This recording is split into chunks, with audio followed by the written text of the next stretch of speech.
Hello everybody, my name is Bill and I'm a member of the customer experience team here at Batchbook, and I'm excited today to show you guys the new Batchbook. The name of this webinar is Introducing the New Batchbook, and that's what we're going to be going over today.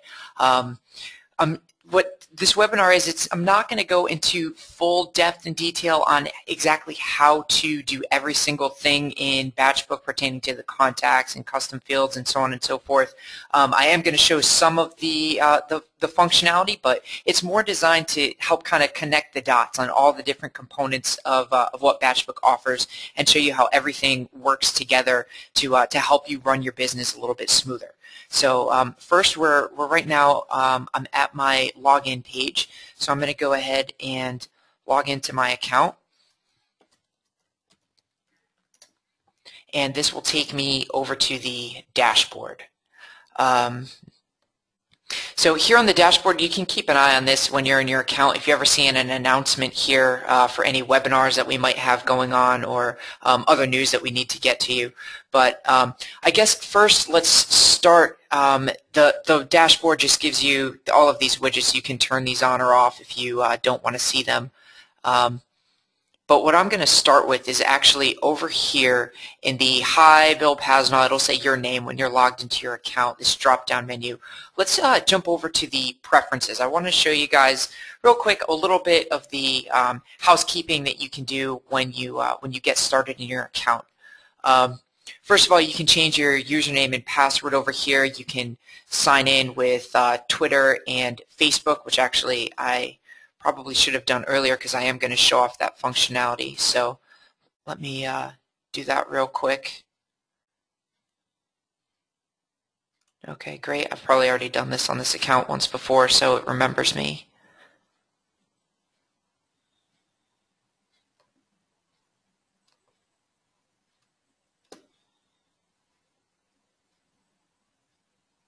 Facebook's giving me a hard time. Okay, that's fine. So you have your Batchbox email address. We're going to talk a little bit about what Batchbox is and how that works. You can tag any records that come in with Batchbox here. You also do have the ability to get SMS reminders sent to your phone. If you check this box, you can fill out which wireless carrier you have, and we'll send you a code which you can then enter in here, and you can get reminders on any to-dos that you create in your account sent right to your phone. And then you can also check this box to receive an email with all of your to-dos that you might have set up. These other tabs over here, you've got some of your basic account settings. Here's all of my tags. Here's all the different labels that I have in my account. I'll be showing all this stuff to you guys later. But basically, this is kind of your hub over here, is this drop-down menu. You also do have the integrations, which we have listed here. FormStack. There's also a couple integrations with Facebook and Twitter, and there's going to be more to come. So definitely keep an eye on the integrations tab. The plan tab is only available to the account owners of an account, and manage users. Any admin level user or higher, you can go here and you can add different users or see their API keys, so on and so forth. But let's go ahead and get started with the importing. I want to show you guys how importing now works. It's broken into three components here. First, you need to choose where the contacts are coming from. Right now, the only option is a CSV upload. There likely will be some more additions here. I'm not exactly sure what those are going to be just yet. I think there may be well, I'm not sure what those are going to be just yet. So so step number 2 is to choose your contacts. So let's choose a file here, and on my desktop I can choose intro webinar import. Open this up. And then step number 3 is to configure this import. So I can find duplicates by just their first name and last name, just their email address, or by their name and email address. And then I can tell Batchbook, based on the duplicates that I find, do I want them to be merged or do I want them to be ignored? So we'll choose merge. I'm going to tag this import with intro import and preview the data. The data preview, this is pretty cool. What this is going to show me is in this first column here, these are all the column headers that were on my CSV import that I was trying to, that I am importing. The data, this is the first row after the column headers, of course. This is the first row of data just to give me a preview of what information I was putting into each of those columns. And then these are the fields in Batchbook where I can map this information. So the prefix field, the prefix column header is going to map to the prefix field in Batchbook. First name is going to go to first name, middle name, last name, so on and so forth. And what we did is we highlighted any rows that are not mapped for you down here. So, for example, the postal code, this didn't get mapped, so main address zip code. Had I named this main zip code, then it likely would have been picked up automatically. And then these are all of my custom field information, which I'm going to leave unmapped for now. You don't have to map every single field. It's a good idea for things like the prefix, because if Maria doesn't have a prefix, but there's other contacts on the file that do, then you're going to see blank data here. You might think, oh, I don't need to map that, but it's probably a good idea. So since this is just a test, then I'm not going to take the time to map all of these, and I will just hit import contacts, and they will be imported right into my account. I'll be sent an email once they all show up. And this takes me to the contacts tab after the import. So that's importing. What we're going to do today, I'm going to work with just one contact in particular. He's a coworker of mine. His name is Brad, and I'm going to add him as a new contact to my account. And at the end of this webinar, I'm going to show you what a fully finished contact looks like. I guess, well, first to start, this is the contacts browse page. So from this page, you're able to see a list of all of your contacts over here on the left, and then you get a preview of the data over here on the right. You're able to filter any of these contacts by just the people in your account by clicking people, or you can click just the companies if you only want to see the companies. You can search by any tags that you have set up in the account, the permissions, so on and so forth, and then you have a list of your most recently viewed contacts. So let's go and create a new person,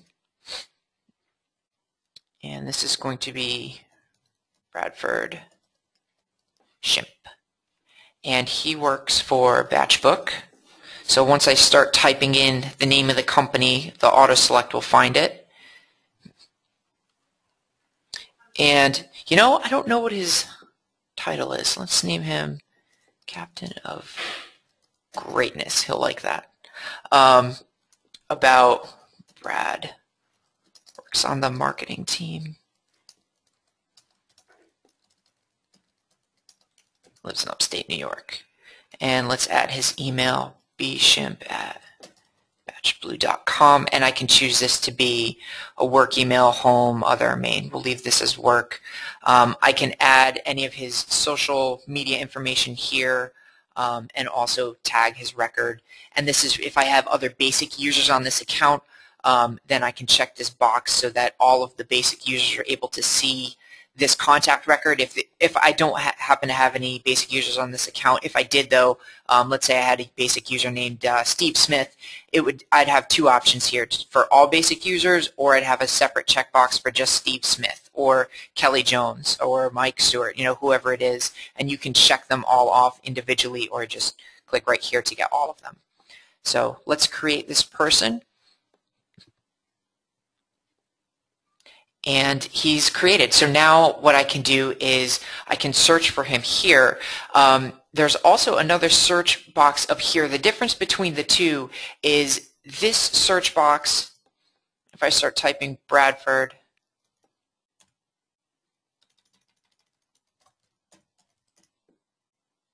that's interesting. Not sure why this didn't find it.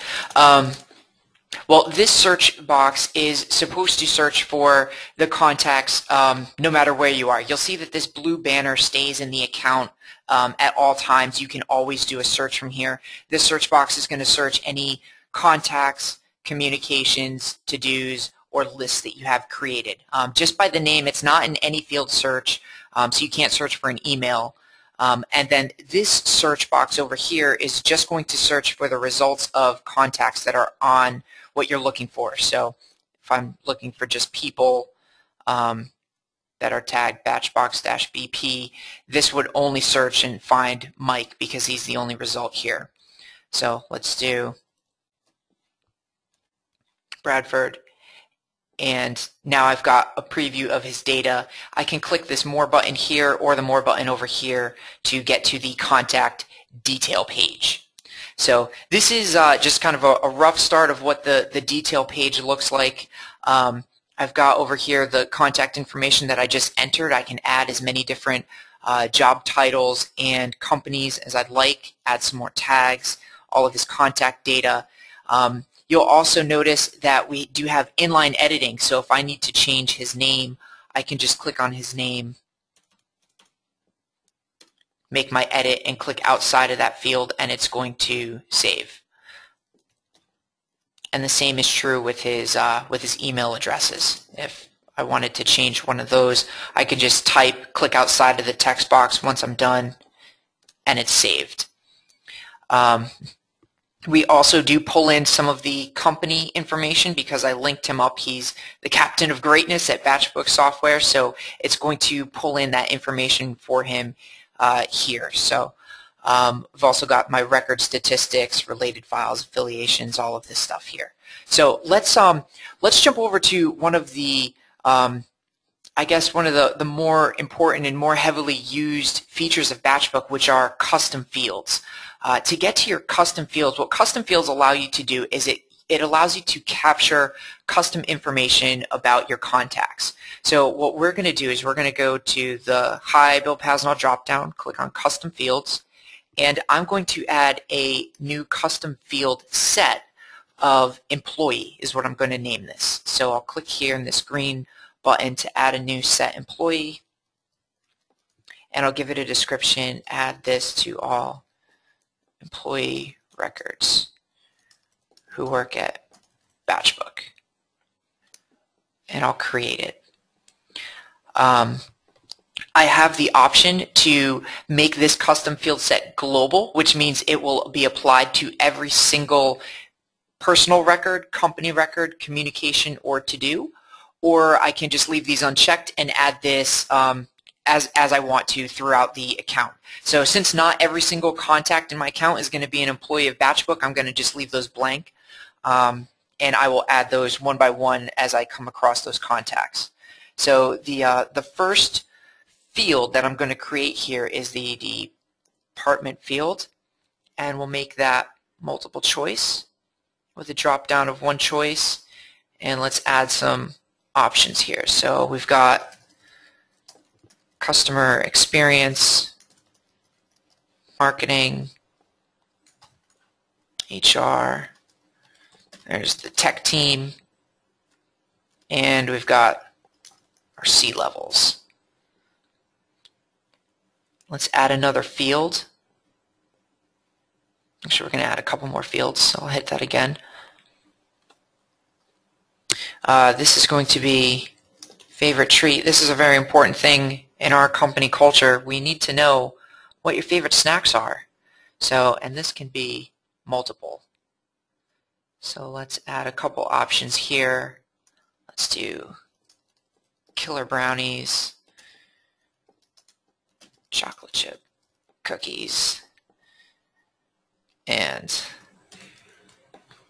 cupcakes. Oh, it kind of needs an adjective. Oh well, they'll just be cupcakes.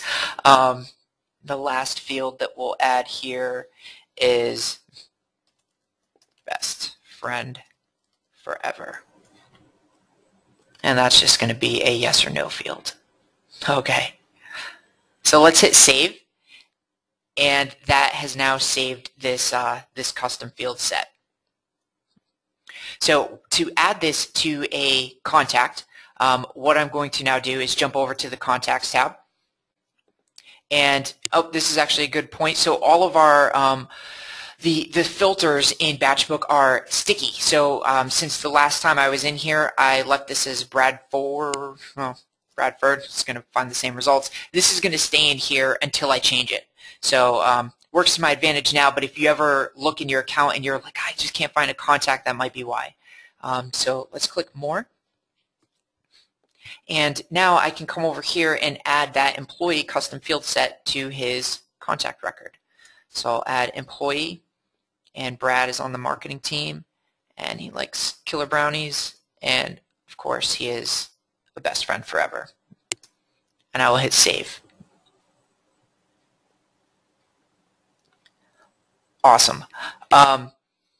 So now let's jump over to, let's see, where do I want to go from here? Let's do the social media stuff first. So I was having trouble getting my Facebook integrated for some reason, so I'm not going to be able to show that to you here. However, the Facebook is going to look exactly the same as the Twitter. It's going to give you previews of his Facebook information. You can just click on whichever Facebook profile is correct and then add it in. And if you can't find it, you can add the Facebook user ID or their name right in here. You'll see the little area. Similarly, so these are the three profiles, the three Twitter profiles that Bradford has, but I'm going to add manually his Bradford Shimp Twitter handle and hit save. And this does take a second, but this is going to start to, do that. It's going to have some little spinny arrows, and now I've got his Twitter information. So that's how the social media integration works. Okay, let's jump over from here. Now let's go to my email. A lot of people's workflows, and we cover this a little bit more in depth in our workflow webinar, but it definitely, working in Batchbook with your contacts does involve email. So like you saw before, the Batchbox email address, what Batchbox does is it allows you to send emails that you get in your email client into Batchbook, and we will log those emails as communications and link them to contacts. You can then do searches in your account to see the last time you communicated with a contact. You also would have a record of that communication in there, which you can search. I'll get into a little bit of that later.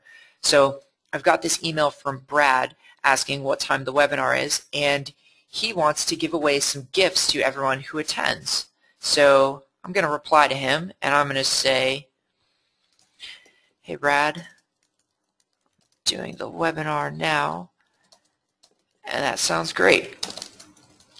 I'll create a form stack form to all the attendees. So before I send this email back to him, what I'm going to do is I'm going to add a BCC field, and I'm going to add my Batchbox email address, which I should have that saved in my my email client, but I'm not sure if I do. So I'm just going to come back here, copy it, and paste this. I did. It's called Webinar Batchbox, and paste this in here, and then hit send. Perfect. So that that sometimes does take a moment for it to show up in your account, but let's come back to Brad's record and see if it's arrived in there yet, and if not, then we'll just give it a moment. Awesome, it's already in here. So now you can see in the related communications, if I'll open this up in a new tab, I have when is the webinar, so this is the communication, and this was from me to Brad. Here's my email, here is his original email, and this is all saved in here. So another cool thing that I can do is if I'm searching through all of my communications, I can search Bradford, and it'll just show me this one result because I'm finding it in his name right here. So let's go back to his contact record.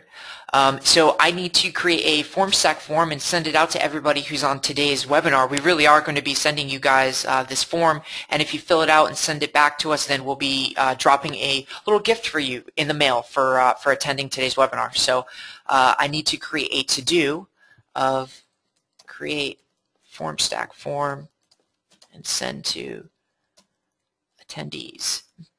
Well, maybe that can be the description.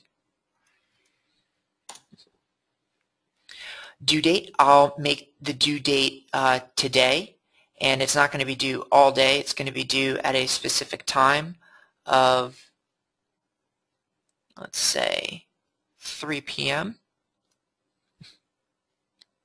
And I can add a reminder here, so I can get an email reminder or my SMS reminder.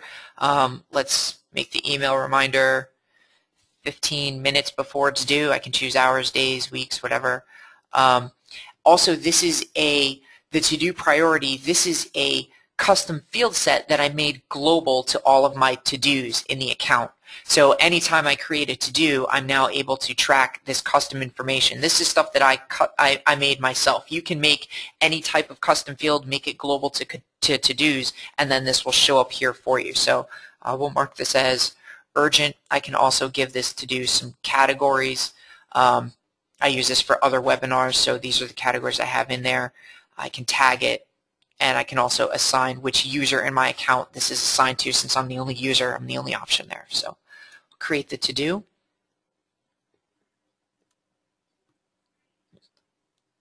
And if I refresh this page, it's also linked to Brad's record because I told it to do that when I was creating the to-do. So let's see, comments, I can add a comment.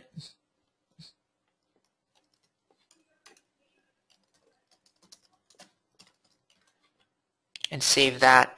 The nice thing about comments, if you're ever communicating with other coworkers who have access to the Batchbook account on their dashboard, once you add a comment,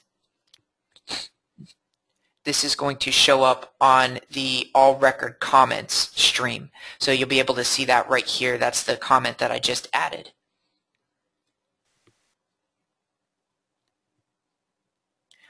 Okay. Let's talk really quickly about well, so the integration with FormStack, I should mention that one. If you used to have the Batchbook Classic before we came out with this new version, you'll remember the Batchbook web forms. What we did was we linked up with FormStack to bring you a little bit more powerful web forms. If you come over here to the integrations tab in your this drop down, then you can get started right here and you can sign up. The account with FormStack is free. It gives you access to 3 web forms. FormStack will save 50 submissions per web form, but you can turn that off and just have every submission automatically come into Batchbook, and there's no limit on that. And they give you, there's 10 fields of questions that you can ask per form. So all I would need is I would need to grab my API key and head over to FormStack. I'm not going to go through all this right now, but that's how you would get started with FormStack, and we do have a screencast that walks you through some of these steps. Actually, here's so this is our marketing site, batchbook.com. If you come over here to support, you can click, make sure you've got the orange version showing. This is if you're using Batchbook Classic. You click here for the new Batchbook. Click on Screencasts and Webinars, and then you can watch the screencast on how to create a web form here. And this is actually where you can also watch any of our archived webinars or any of the other screencasts if you need some extra help with creating custom fields or importing or lists, for example. Speaking of lists, let's go back and jump over to the list tab. Before I go to the list tab, however, well, let's go to Brad's record one more time real quick just to get familiar with how his custom fields are set up, because I'm able to search the account based on the custom field information that's filled out here. So Brad's on the marketing team, he likes killer brownies, and he's a best friend. So I can do a search in my account for contacts that meet that criteria. There's a lot of information that you can search for here. Let's do, if you, up at the top, so this is all records, this information, the record name or the tags. This applies to all the records in Batchbook. This next section just applies to contacts, and this one applies to the custom fields. So I want to find contacts where the employee department is marketing. I'll click here for another level in my search, and the favorite treat is killer brownies. Good.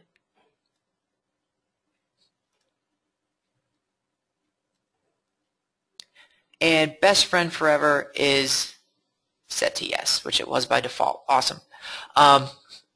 If I wanted to also search for their favorite treat was killer brownies or cupcakes, I can just click right here, or cupcakes, and that would do that search, which actually that's not going to hurt the results because Brad meets this other criteria. So I'll click on show results. Here's Brad's record. And now there's two things that I can do with this. I can export this right now, or I can save this as a list. So I'll save this as a list. We'll name this Employees of Batchbook.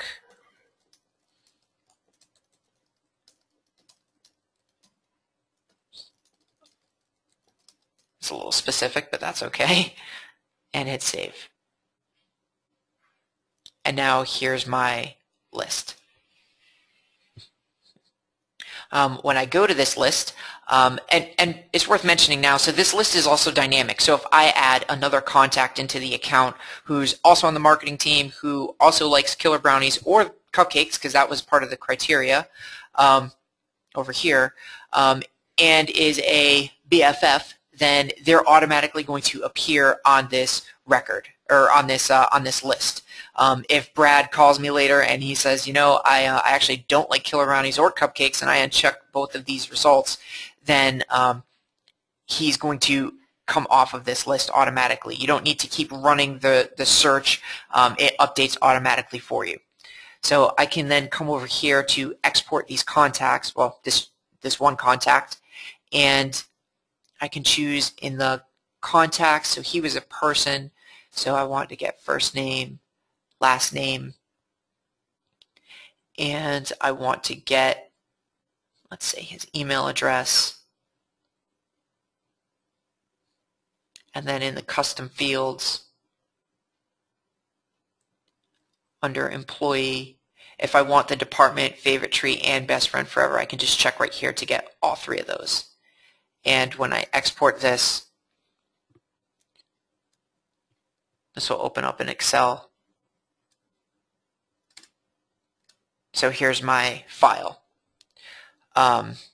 This file is also going to stay on the dashboard. If I come back to my dashboard, I now will have a list of all my exported files. So I can just click on this and I can get this file again anytime I need to. So if you export a file, you can come back here and grab it.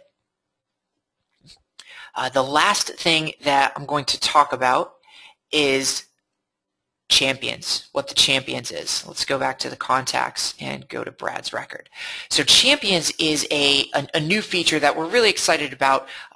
There's always going to be certain people or contacts that you work with, or customers of yours, whoever it is, who are just a little bit more special to your company. Maybe they're constantly talking up your business. Maybe they're always mentioning positive things for you on Twitter, or they're engaged in your Facebook profile, or whatever it may be. If you just want a little special attention with them to make sure that your relationship with them doesn't ever fall through the cracks, you're constantly following up with them, and you're just making sure they stay on your radar. There's a way to flag those contacts in your account now. From the contact browse page, you can just toggle this this star right here, toggle champion, and you can also find it when you're on the contact detail page.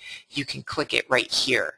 And what we did with that is, back on the contact browse page, you can toggle to see. So let's clear this out. Actually, I'll just hit reset filters. So this is cleared out. But now I can search and find just my champions. I can also, in communications, if I want to see just the communications I've had with my champions, I can click on this, and here's my communication that I had with Brad. I can also, same thing for to-dos. So I've only got the one to-do in here, but I can search and find my to-dos for my champions. And then in the lists, you can't do it in here, but what you do on the actual list is when you open this up, if you show the criteria and add another level here, you can come down to contacts and toggle on champion. So this is a champion, hit apply. The results actually are not going to change because Brad was marked as a champion before. If I were to change this to is not, then Brad is going to disappear. Now there's no results on this list. So that that in general, that's kind of everything that we've got here. Also up in this bar, there's the quick add buttons if you want to quickly add a person, company, a communication, or a to-do to your account.